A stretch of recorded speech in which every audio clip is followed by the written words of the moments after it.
Steak tortellini. This dish is absolutely incredible. Whether it's a easy weeknight meal or you're catering to a ton of people poolside, you're gonna wanna try this one out. Let me show you how to do it. Let's get to cooking.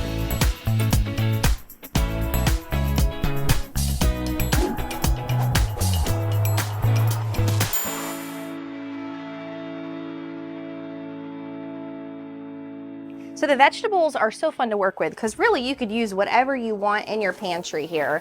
I've already pre-oiled my griddle with some olive oil, but for the top of the veggies, I want to add my favorite, avocado oil. So the veggies I decided to use today were left over in my fridge. I've just got some zucchini, I've got some sweet onion, and some cherry tomatoes. But the key to the veggies here and getting them nice and caramelized and crispy is adding your butter. A little bit of salt, and a little bit of pepper. We are going to toss this right quick, and then we're gonna put on the steak. Now today I am using a sirloin. I basically had my butcher do this for me. Such a lifesaver and time hack. I've got 2 sirloins chopped thin, but also chopped into bite-sized pieces. Really key, important to this recipe because you do not want to bite down into your tortellini and have a huge piece of steak. I'm gonna get this out here. Seasoning wise on your steak, you can totally have fun with this, but today I'm gonna use a Buttery steakhouse seasoning.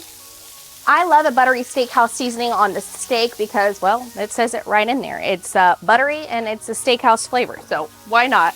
You could totally just use some salt and pepper though. These sirloin tips are gonna cook real fast, so once these are done, I'm gonna scoot them off to the side here and finish cooking those veggies. Our steak is done, our veggies are almost done, so I'm just gonna toss these just for a second. Now it's time to get our noodles on. Now you can have fun with the noodles. You don't have to use tortellini. You can totally use whatever pasta you want, but tonight I am using some pre-made, store-bought tortellini.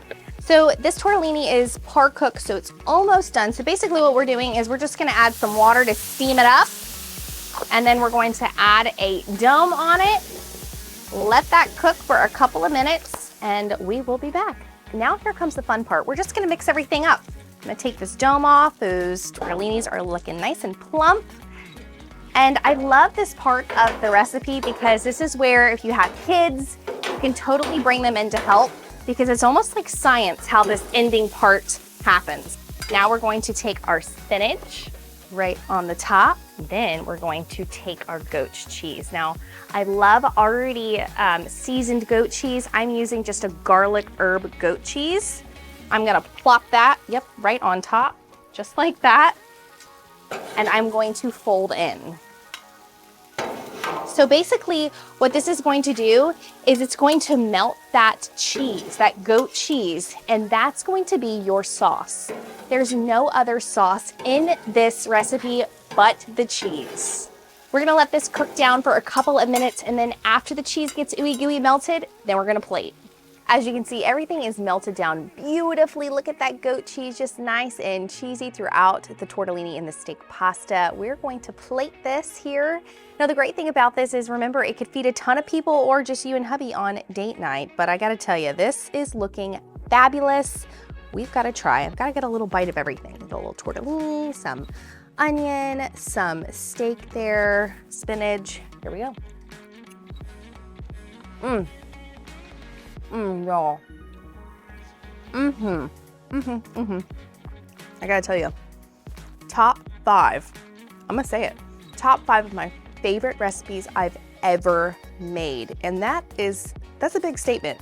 There's tons of options and changes that you can do within this pasta. You don't have to have tortellini, you can have rigatoni, you can have the ravioli, you can do whatever you want to, any kind of vegetable that you have left over in your pantry, but you gotta get those sirloin steak tips. That is key. So tasty, absolutely easy. Promise you, this is gonna be a new family favorite.